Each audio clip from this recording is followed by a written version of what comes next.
Well, I think a major organization of the national security apparatus, at least here at the White House within the National Security Council, has indeed taken place, and the president entrusts his current CIA director, John Ratcliffe, and our ODNI director, Tulsi Gabbard, to make the necessary changes to ensure classified intelligence, especially that could implement or hurt the national security of our country, does not make its way into the hands of irresponsible actors who want to politicize that intelligence for their own end. Since you brought up the declassification report that was put out by Senator Grassley today, I'm glad you brought it up, because this should be a story every outlet in this room should be covering. This is further evidence that Hillary Clinton approved the Russia hoax against President Trump. Her campaign financed it.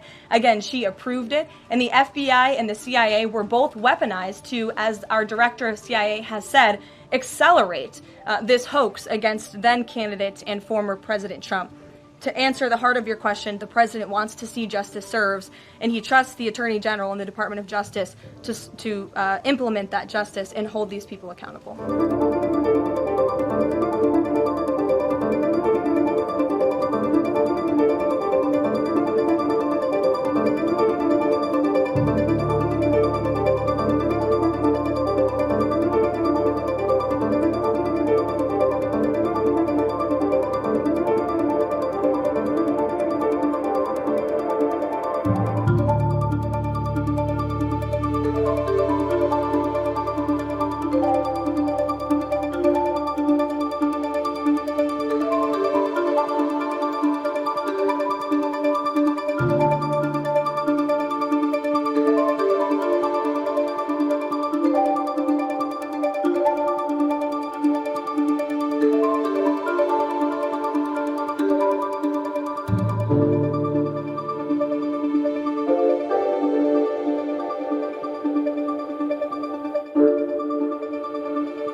Now, let's move to the media and the Russian collusion hoax. We saw them push that relentlessly for 4 years.